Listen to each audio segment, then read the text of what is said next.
With our preparations done involving trading, now we get to continue the game by fighting these trainers down here. There's not really a whole lot here, so yeah, this really shouldn't take all that long. So yeah, I gotta admit, last video was a very bizarre episode involving so many cuts. Well, it had to be done. I had to do so many cuts in order to prepare myself for the training sequence involving Alakazam and Gengar. What's more, I'm probably going to have to do this later because, yeah, I did say I was going to use Politoed on my team, but the King's Rock, I won't be getting that for quite some time, so yeah, it won't happen right now. It'll probably happen several parts later.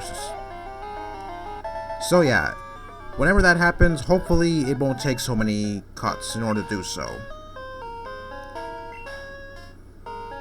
Yes, what he's saying is true. My Pokemon will like me if I give them haircuts. Okay, there are some certain sellers here that appear on certain days. This one over here sells you some those bitter herbs. I sold my bitter herbs off screen because, yeah, they lower Pokemon's happiness, so yeah, I don't want to use them. Okay, here's the aforementioned haircut brother over here. There's actually one more seller over here, and he's a very peculiar fellow. I believe he only appears on Monday mornings, if I'm not mistaken. I believe he sells you things like nuggets and star pieces or something. I don't quite remember what the price is, but yeah, if I do come across him, I'll be sure to stop by him, and then whatever he gives me, I'll sell it at the Pokemart, or in this case, the department store. But the problem is, I gotta wait until Monday morning in order to do so, which is gonna be kinda hard. But in the meantime, I'll just see what I can do. Anyway, there was something else I wanted to talk about too. The daycare center. Well, since this is the generation where breeding becomes available, not counting Fire Red and Leaf Green, I think it's only fair if I tell you how it works. Something about the egg moves as well. Say you want a Zubat with Hypnosis on it. You want to get a female Zubat in order to do that, and whatever other Pokemon is in the same egg group as Zubat, you want to catch that Pokemon. Like, say, Hoot Hoot, for example. Hoot Hoot learns Hypnosis, so, yeah. Oh, hold on a second. Psybeam? Okay, yes, yeah, I'll definitely take Psybeam over Confusion. It's an upgrade, I can tell you that much. Okay, as I was saying, you want to get a female Zubat and a male Hoot Hoot, put them both in the daycare center, and then later on, you'll get an egg, and when you hatch the egg, there's going to be a Zubat with the move Hypnosis on it. It's born with the move Hypnosis. So yeah, that's the way it works. Although, maybe I could have worded it a little better, but yeah, that's pretty much how it works. Years ago, I didn't know how the egg moves work because, well, I gotta say, Diamond was my first ever Pokemon game, and no matter what I did, I couldn't really figure out the egg moves. But, as of right now, I now figure out how to have certain egg moves on certain Pokemon, which is something I've been wanting for a very long time, especially certain moves that certain Pokemon get, which is very interesting. Not just Hypnosis on Zubat, possibly Drill Peck on Murkrow. I think that's pretty good as well. There's others out there, but I don't think I can name all of them off the top of my head. Rare Pokemon, huh? What kind of trainer are you again? Are you a super nerd or something? Oh no, you're a Pokemaniac.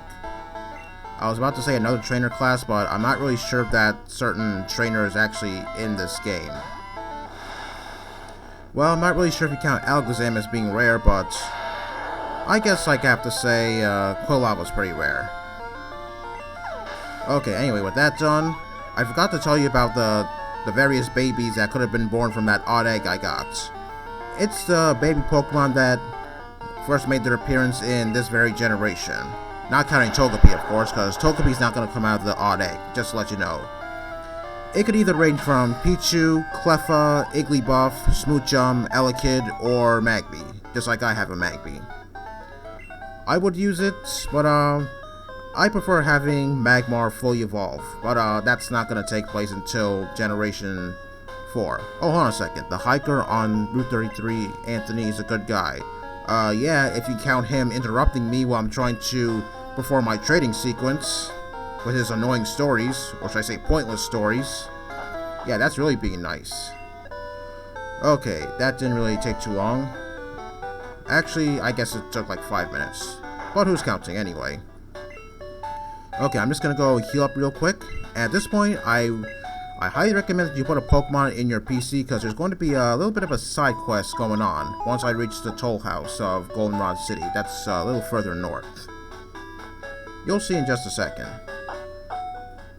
And as for the gym, I'm going to train as best as I can to get certain levels so that way the Goldenrod City gym will be a little easier to me.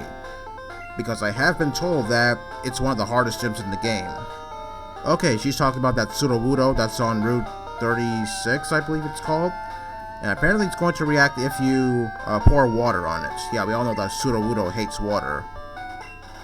3 years ago, Professor Oak said that there were 150 different kinds. Does that count as a fourth wall break or something? I'm not too sure about that. Anyway, this is why you want to have an empty slot in your party. This guy actually wants you to take a Pokemon holding a mail to that guy that's on Route 31. Yeah, remember that guy who was asleep? Yeah, that's the person that you want to take the mail to. But unfortunately, since that Sudowoodo's in the way, I can't do this right now.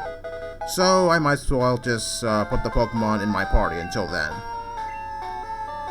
Okay, even he's gonna talk about the weird tree. No, the weird tree has not been cleared right now. I'll do that in due time. Okay, in this route, I'm playing this specifically at night because I know there's another police officer here, and I can only fight him at night, so yeah, it's only natural that I do this route at night. Okay, and as for that card flip game that I was doing in the game corner, let's see if I could explain it the best way I can. Okay, there are 24 cards, I believe, but there are 2 extra cards on the side. The game's going to allow you to pick one of the cards, and whatever picture you see there, it's either going to be a picture of Pikachu, Jigglypuff, Oddish, or Poliwag. You have to pick on the card that you think has the same image as what's shown on the left. You can either do this in singles, or columns, or rows. If you go at it with columns or rows, you won't get that much coins. But if you go at it at singles, then you'll get a lot more coins. And that's exactly what I did. So yeah, if you get it right, then you get a whopping 72 coins. Yeah, that's a whole lot of coins. Except that I'm not really sure if it is. But to me, yeah, it is a whole lot of coins. So yeah, you're probably thinking, how did I get so many coins? Well, I use save states in order to get the right image. And you're probably going to call me out for using save states. But before you do that, let me ask you something. I know for a fact that a lot of you guys had Pokemon Crystal cartridge years ago. And I bet some of you wanted those fancy TMs like Thunder, Fire Blast, and Blizzard. And yeah, I guess it was pretty frustrating that you can't get so many coins because, well, yeah, that card game is kind of difficult. Oh, hold on a second, I remember these two. Yeah, that camper there was trying to use me as a stepping stone in order to impress his girlfriend. Don't pick fights you can't win, kid. That's the moral of the story. I think somebody else actually tried to do that back in Kanto. Yeah, I think, I don't quite remember his name, but yeah, I think I remember something like that happening. But yeah, don't pick fights you can't win. That's all I can tell you. So yeah, that card flip game, that's pretty much how it works. Once again, maybe I could have worded it a little better, but yeah, I'm not very good at explaining things. I believe this card game, and possibly the entirety of the game corner, was possibly omitted in some parts of Pokemon Crystal, like different versions of Pokemon Crystal, just to remove any traces of gambling, if that wasn't obvious to you. I mean, hey, look at Omega Ruby and Alpha Sapphire. They removed the game corner, for Pete's sake. And like I said previously, they're going to remove the Veilstone game corner in the remake. So yeah, Nintendo's really stepping up a notch to remove all traces of gambling. Which is kind of a shame because, well, I do like getting those fancy TMs pretty early. Not just those 3 TMs I mentioned about. I'm talking about moves like Thunderbolt, Fire Blast, no, Flamethrower, excuse me, and Ice Beam. Well, whatever they have planning for us in the remakes, hopefully they make it good. And as for the roulette machine in this game, well, I'm pretty sure it's pretty much like any other roulette machine. I think it might be sort of similar to what I saw in Pokemon Brown. Because back in Pokemon Brown, I guess there were some traces of Generation 2. Like, say, Azalea Town and the Slowpoke Well, and possibly a lot of the sprites that I saw. Like, say, that Nidoqueen sprite I saw over there. Okay, did I talk to you already? I don't think I did. Okay, whatever you say. Okay, now we got to go up here. I believe I remember this guy. I believe he has a level 2 Voltorb on his team, which is very bizarre. Not sure what someone like him is doing with such a low-level Pokemon. But yeah, the roulette machine. I'm not really sure how much coins it gives out, because I never really attempted the roulette machine. I've been more the card flip, because I think that one's a whole lot easier. But I will admit one thing, I have to fiddle with my controls in order to have the save states work to my liking. Because this emulator I'm using is not Visual Boy Advance. Like I said before, it's TGB Dual, which explains how I got Alakazam and Gengar. Speaking of Gengar, I'm going to use it right now to take down this level 6 Voltorb. Hopefully this thing doesn't have more than 25 HP. Alright, there we go. If it did have more than 25 HP, then I'd be pretty shocked. No pun intended, considering Voltorb is an electric type. Okay, this one might have more than 25 HP, so I'm just going to use Ice Punch on it. Okay, I believe he has another one. I don't know what level it is, but whatever it is, I'm just going to switch back to Alakazam, since it's still my lowest level. Okay, level 14, not bad. Now, if I can just sneak past that guy to the left before I got dragged into this battle, there's that police officer up there that I was talking about. Hopefully, I could get to him. I mean, I still have 3 minutes left, so yeah, hopefully I can get to him in time. Okay, I believe he's also going to give me his number 2, because he's just really that impressed with me. Yes, I'm the one that saved off the Slowpoke.